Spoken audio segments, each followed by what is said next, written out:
Welcome to Flipped Classroom. Today's lesson is getting ready to write essay number 1, which is about father-child relationships being complicated. The writing prompt can be found in the book Arguing About Literature on page 388, and it is question number 1. Specifically, the prompt is, using at least 2 of the poems about father-child relationships and The Road by Cormac McCarthy, argue that our feelings for our fathers are complex, not simple.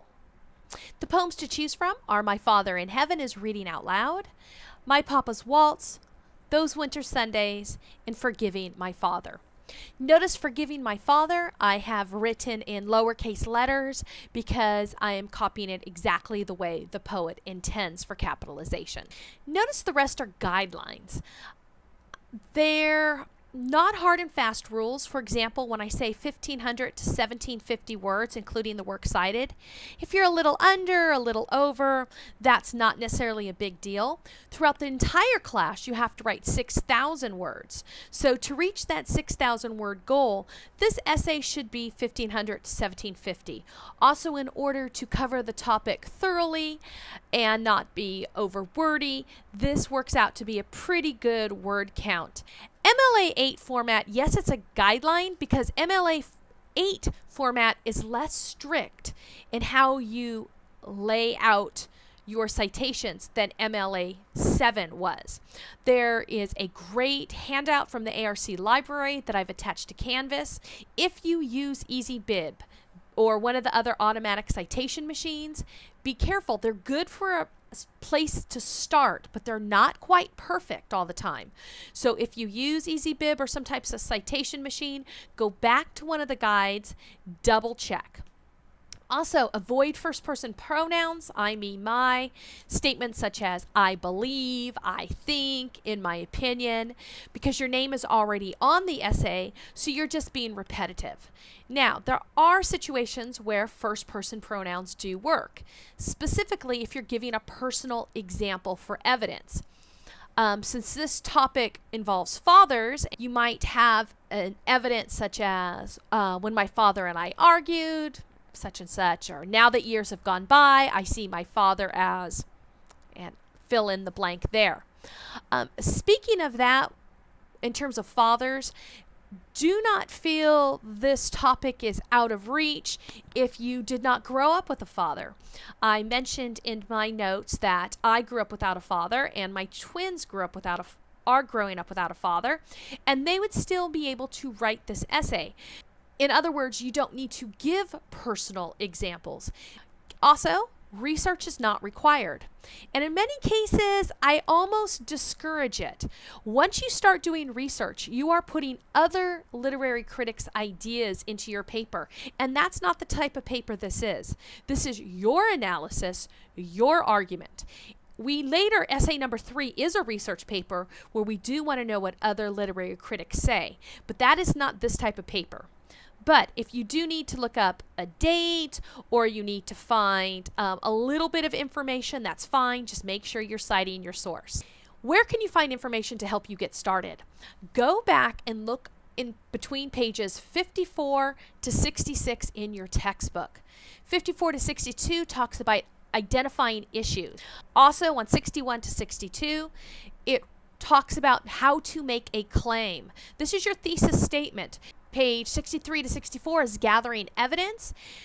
64 to 66 talks about warrants, as assumptions that lead you to call certain things into evidence. Have a firm grip on the understanding of warrants.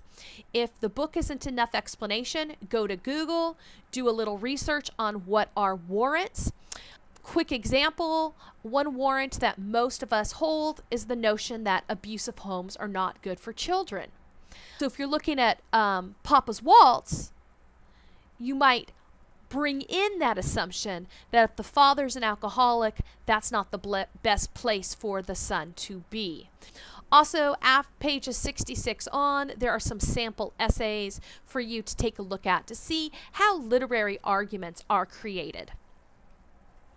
Here's some suggested outlines. Notice they are suggested. On the left side, you'll see both of them start with the same thesis: father-child relationships are complicated, not simple. You do not need to use that exact thesis statement. Of course, you can develop your own as long as it answers the prompt. In the first outline, I just went straight by poem and book. First body paragraph would be about the first poem you select, how it demonstrates that father-child relationships are complicated, not simple. Do the same thing in paragraph 2 with a different poem. Paragraph 3, you would use the road, looking at the relationship between the man and the boy and showing how it's a very complicated relationship. And in the fourth paragraph, optional, you might want to bring in personal experience, whether it's your own relationship with a father or one you've observed with other people. Again, you don't need personal experience. And end with your conclusion paragraph. Another suggestion after you start with your thesis is to divide your essay up by different themes. For example, the first body paragraph could look at values between new and old generations. You could look at how there's a conflict between the father's generation and the child's generation. Also, in the next paragraph, you could possibly look at expectations versus desires. The expectations fathers hold for their children and the desires of their children. Could look at the goals. Look at what are the goals of the children in the poem? What are the goals of the boy in the road? And how does that complicate the relationship with the father's goals? You may also want to look at the level of maturity versus life experience. Plays a key factor in the road, where the father has a different understanding of living in this post-apocalyptic world. End with your conclusion paragraph. These are some suggestions. You're more than welcome to develop your own. You should still go through the same writing processes that you've learned in your English 1A or English 300 classes. Always begin with pre-writing. Before you write your essay, go back and read the discussion forums. We wrote about these topics, these poems, and the relationships between the father and the son in the road. Brainstorm your ideas. Don't just sit and write your essay. Also, come up with an outline.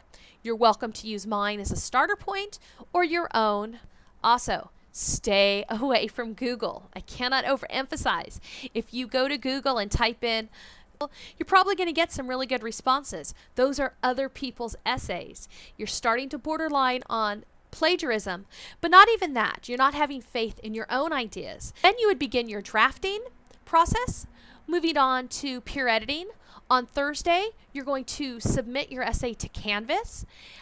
That night, well, it'll be at 11:59, so really Friday morning, I will assign you 2 peer edit partners. So when you log back into Canvas, you will see the names of the 2 essays you are supposed to peer review. There are peer review tools on Canvas to use, but I will be sending an email out and a message with more information on that Friday morning. Then you will respond to classmates by Saturday morning, get some feedback, and then you will be in the revision process between Sunday and Tuesday. Final drafts submitted to Canvas on Tuesday. Then I will be receiving your essays. It'll take approximately a week for me to score them and write comments back to you. If you don't get an A or the grade that you were hoping for, you can always do a rewrite. The rewrites are due in November. I don't have the exact day off the top of my head here this evening, but you'll have more than enough time to learn and process. There's no need to rewrite your essay the next day and submit it, because I'm not scoring them until after Thanksgiving, so there's no need to rewrite them early. Whatever original grade you earned, I will throw that out and give you a brand new score set. So in review, this week you are working on your first essay, you are working on your first peer edit. Their technology issues on Canvas can be tricky if you've never had an online or hybrid class. So keep that Canvas help desk phone number handy. They're open 24/7, but I am here to help you. Send me questions through email and I will get back to you as soon as possible. And I'm pretty quick because I know you guys are a little stressed out with this first essay fit this weekend. Thank you for joining me today and